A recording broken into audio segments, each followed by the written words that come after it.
நேற்றைய தினம் ஆதவ அர்ஜுனா என்கிற அமைச்சர் மிக கீழ்த்தரமாகவும் கேவலமாகவும் அவருடைய கட்சியிலே இணைந்த அதிமுகவை சேர்ந்த 2 அமைச்சருடைய இணைப்பு விழாவிலே பேசியிருக்கிறார். அவர் பொறுப்பற்ற முறையிலே பேசியது மட்டுமல்ல, தமிழ்நாட்டு மக்களுக்கு ஆத்திரம் ஏற்படக்கூடிய வகையில் நேற்றைய தினம் அவர் பேசியிருக்கிறார்.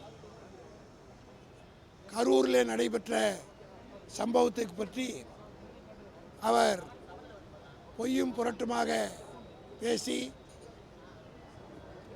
தேர்தல் வர இருக்கிற காரணத்தினால், காரணம் கரூருடைய சட்டமன்ற உறுப்பினராக அதிமுக சார்பில் வெற்றி பெற்றவர் அந்த கட்சியில் சேர்ந்து விட்ட காரணத்தினால் அந்த தொகுதியிலே மக்களுடைய கவனத்தை திசை திருப்புகிற நோக்கத்தில் நேற்றைக்கு பேசியிருக்கிறார். கரூரிலே நடைபெற்ற அந்த சம்பவம் தமிழ்நாட்டிலே திராவிட முன்னேற்ற கழகம் ஆட்சியில் இருந்த காலத்தில் எங்கள் தலைவர் தளபதி எடுத்த முடிவு, அவர் எடுத்த நடவடிக்கையை மனசாட்சி உள்ளவர்கள், அரசியல் தெரிந்தவர்கள், அரசியல் புரிந்தவர்கள், நாகரிகம் கருதுகிறவர்கள் அத்தனை பேருமே அவருடைய நடவடிக்கையை பாராட்டினார்கள். இவர் விஜயை போல 41 பேர் செத்தபோது முகமூடியோடு முகத்தை மூடிக்கொண்டு விமானத்தில் வந்து ஓடி போய் ஒளிந்து கொண்டவர் விஜய் என்பது பழைய ஃப்ளாஷ்பேக் நீங்களாம் போட்டு காட்டுறோம். விமான நிலையத்தில் அவர் எப்படி ஓடினார். ஆனால் எங்கள் தலைவர் இரவோடு இரவாறு அங்கே போய் சென்று அவர்களுக்கெல்லாம் ஆறுதல் கூறியது மட்டுமல்ல, எந்த அளவுக்கு உயிர்களை காப்பாற்ற வேண்டுமோ அதுக்கெல்லாம் நடவடிக்கை எடுத்த ஒரே தலைவர் எங்கள் தலைவர் தளபதி என்பதை அந்த பகுதி மக்களும் மறக்க மாட்டார்கள், தமிழ்நாடு மறந்திருக்காது. ஆனால் இதில் இந்த வழக்கை விசாரிப்பதற்கு அன்றைக்கு நேர்மையாக எங்கள் தலைவர் எஸ்ஐடியை நியமித்து விசாரணையை நடத்துவதற்கு ஏற்பாடெல்லாம் செய்து விசாரணை நடைபெற்று கொண்டிருந்த நேரத்திலே தான் இவர்களே தமிழ்நாடு காவல்துறை மீது நம்பிக்கை இல்லை என்று சொல்லி, நாங்கள் நியமித்த அதே அதிகாரி தான், எந்த அதிகாரி விட்டு நாங்கள் எஸ்ஐடியை விசாரணைக்க போட்டோமோ உத்தரவு போட்டோமோ அதே அதிகாரியை தான் விஜய் இன்றைக்கு இன்டெலிஜென்ஸ் அதிகாரியாக போட்டிருக்கார். ஆக நடுநிலையோடு கடந்த காலத்தில் திமுக ஆட்சியில் நடந்து கொண்டார்கள் என்பதற்கு இதைவிட எடுத்துக்காட்டு வேறு ஒன்றும் தேவையில்லை. எந்த அதிகாரியை, இன்டெலிஜென்ஸ் என்பது காவல்துறையிலே மிக மிக முக்கியமான ஒரு இடம். அந்த அதிகாரியாக நாங்கள் இதை விசாரிப்பதற்கு எங்களுடைய ஆட்சி காலத்தில் யாரை நியமித்தாரோ அவரைத்தான் இன்றைக்கு விஜய் நியமித்திருக்கிறார். ஆக எல்லா வகையான விசாரணையும் ஒழுங்காக நடைபெற்றது. ஆனால் இவர்களே சிபிஐ விசாரணை வேண்டும் என்று கேட்டார்கள். சிபிஐ விசாரணையும் இன்றைக்கு நடைபெற்று கொண்டிருக்கிறது.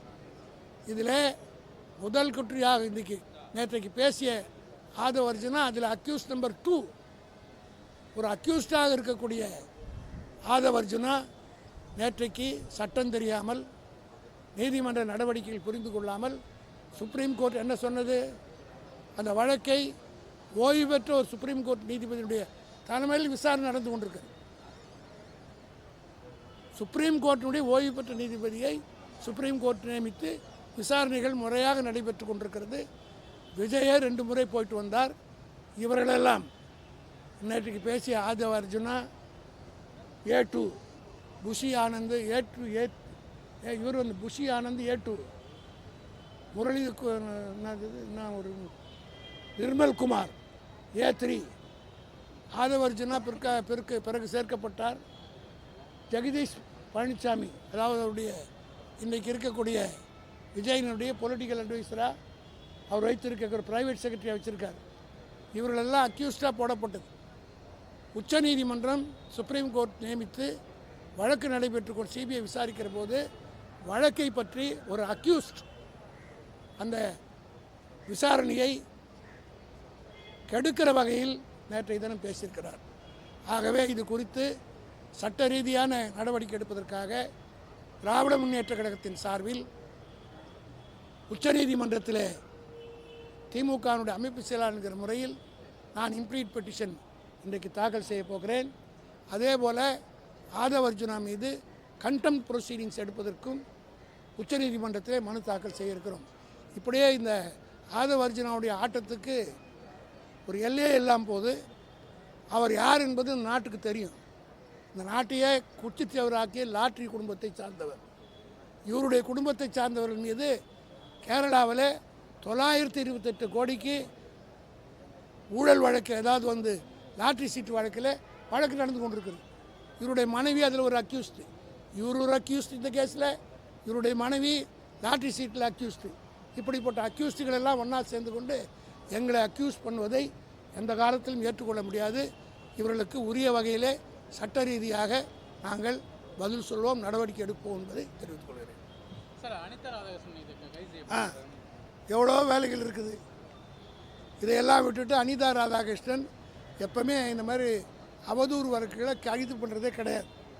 ஜெயலலிதா பீரியடில் என் மேலே 16 கேஸு, தலைவர் தளபதி மீது 40 கேஸு, எடப்பாடி பீரியட்லையும் கேஸ் போட்டாங்க. ஆனால் எந்த ஆட்சியிலும் அவதூறு வழக்குகளை கைது செய்வது வழக்கமே கிடையாது.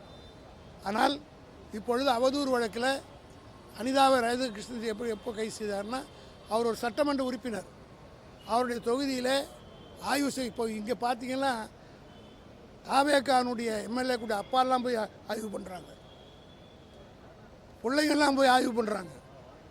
ஆனால் ஒரு தேர்ந்தெடுக்கப்பட்ட சட்டமன்ற உறுப்பினர் தகுந்த தொகுதியிலே ஆய்வுக்கு போகிற போது கைது செய்திருக்கிறார்கள் என்றால் இது சர்வாதிகாரத்தின் உச்சம்.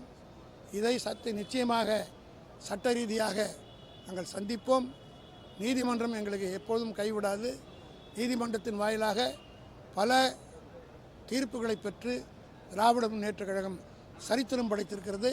அதேபோல் இந்த அராஜகத்துக்கெல்லாம் மிக விரைவில் நாங்கள் முடிவுக்கு கொண்டு வருவோம். இந்த ஆட்சி எத்தனை நாளைக்கு என்பதை பொதுமக்கள் தான் முடிவு செய்ய வேண்டும். காரணம், எந்த விதமான ஆக்கப்பூர்வமான பணியும் நடக்கலை. டெய்லி கொலைகள் நடந்து கொண்டிருக்கிறது. பத்திரிகை எடுத்தால் நித்தம் கொலை. இப்போ கூட டிவி பார்த்துட்டு வரேன், பாலியல் பலாத்காரத்தில் 5 பேர் பண்ருட்டிக்கு அருகில் கைது செய்யப்பட்டார். ஒரு சின்ன பொண்ணை பாலியல் பண்ணாங்கன்னு டிவியில் பார்க்குறேன். ஆக பாலியல் பலாத்காரம் நடந்து கொண்டிருக்கிறது, கொலை நடந்து கொண்டிருக்கிறது, கஞ்சா விற்று கொண்டிருக்கிறார்கள், எல்லா விதமான தவறுகளும் நடந்து கொண்டிருக்கிறது. ஆனால் அதையெல்லாம் கவனிப்பதற்கு இன்றைக்கு இருக்கிற ஆட்சியாளருக்கு நேரமில்லை. திமுகவை பழிவாங்க நினைத்தார். திமுக என்பது வெட்ட துளுக்கிற மரம், அரைக்க மணக்கிற சந்தனம், தீட்ட ஒழிக்கிற வைரம் என்பதை இன்றைக்கு புதிதாக ஆட்சிக்கு வந்திருக்கிற புதிய பசங்க தெரிஞ்சுக்கணும். வடக்கு மூலமா அது த்ரெட்டன் பண்றாங்க, இல்ல ஒரு மிரட்டல் போன்ற ஒரு போக்கு கையாளுறாங்க பார்க்குறாங்க. இதையெல்லாம் நாங்கள் பார்த்து சகிச்சு 76-77 வருஷம் பார்த்துட்டோங்க. இவெல்லாம் எங்களுக்கு ஒன்றுமே கிடையாது. இதெல்லாம் வந்து எங்களுக்கு ஒன்றும் கிடையாது, பார்த்துப்போம். திமுக தலைவரும் கட்சியை விட்டு விலகினாதான் திமுக நல்லதுன்னு சொல்லி அவர் யார் அவர் சொல்கிறது? அவர் போல் பல கட்சிக்கு போயிட்டு வந்தவர்கள் எங்கள் தலைவர். அவர் வந்து தலைவர்களால் 2 கோடி தொண்டர்களால் தேர்ந்தெடுக்கப்பட்ட தலைவர், நாடு ஏற்றுக்கொண்ட தலைவர். ஆக நிர்மல்குமாரை போல் 10 கட்சிக்கு போயிட்டு வந்தவர் இல்லை. இன்னும் 8 கட்சி. இந்த ஒன்று மாத்திரம் சொல்கிறேன், தெருவில் இருக்கிறதெல்லாம் கொண்டாந்து குப்பை மாதிரி கொண்டாந்து மொத்தமாக வச்சுட்டு லாரியில் ஏற்றிட்டு போவாங்கள்ல, அதுபோல் இன்றைக்கு விஜய் ஒவ்வொரு கட்சியில் இருக்கிற குப்பைகளாக கொண்டுட்டு வந்து ஆட்சியில் வச்சுருக்கார். மிக விரைவில் இவங்களால் தான் இவருக்கு ஆபத்து வரப்போகுது. நிர்மல்குமார் பல கட்சி போயிட்டு வந்தவர். இந்த கட்சியில் மட்டும் எவ்வளோ நாளுக்கு இருப்பார்ன்றது பொறுத்து வந்து பார்ப்போம். ஆகவே இவரை போன்றவர்கள் அதே போல் ஆஜூர் தான் எத்தனை கட்சிக்கு போயிட்டு வந்தவர். அதனால் அற்றகுலத்து அறிஞர்கள் பேர் ஓடுறவங்க. இன்றைக்கி ஆட்சி இருக்க கூட விஜய் கூட இருக்காங்க. நாளைக்கே இதான் ஆகிப்போச்சுன்னா ஓடி வந்துடுவாங்க. சொல்ல முடியாது, எங்ககிட்டே அப்ளிகேஷன் போட்டான்னு போடுவாங்க. அமைச்சர் ரமேஷ் திமுகவை பாப்பா மாடல் விமர்சிச்சிருக்காரு. அவர் ரமேஷ் யாருன்னா, நீங்கள் SRMல போய் கேளுங்க. அவர் அங்கே வேலை செஞ்ச போது என்ன செஞ்சுட்டு வந்தார், நாங்கள் என்ன சொன்னார், அவர் பாப்பா மாடல் திமுகவை எதுக்காக சொல்கிறார்? பாப்பா மாடல் விமர்சிக்கிறதுக்காக, அதனால திமுகவுக்கு பாப்பா மாடல் பெயர் இருக்குன்னு சொல்லியிருக்காரு. எதுக்கு எடுத்தாலும் திமுக அழுகுது அப்படின்றாரு. எங்கே அழுகுது? ஆக்கப்பூர்வமான கேள்வி எதுக்கு நாங்கள் எங்களுக்கு பேரே பெரியார் வச்சது கண்ணீர் துரியல். ஆக அதுக்கு பிறகு தான் நாங்கள் இவ்வளோ நாள் வளர்ந்து வந்திருக்கோம். கண்ணீர் துரியல் தான் எங்களுக்கு யார் பெரியார்கிட்ட பேர். ஆக இந்த கண்ணீரால் அவர் சொன்னதுனால 77 வருஷம் இந்த கட்சி வளர்ந்துருக்குது. அதனால் இந்த பாப்பாங்களுக்கெல்லாம் நாங்கள் பதில் சொல்ல வேண்டியதில்லை. அது வேறு, நான் பாப்பான்னு நான் சொல்கிறேன், நீங்கள் வேறு மாதிரி போட்டுற போகிறீங்க. தயவுசெய்து நான் திருப்பி சொல்கிறேன், என் டோன் சரியில்லைன்னா அது வேறு மாதிரி போட்டுறாதீங்க. பாப்பாவுக்கு தான் பதில் சொல்கிறேன், அவ்வளோதான். ரைட்.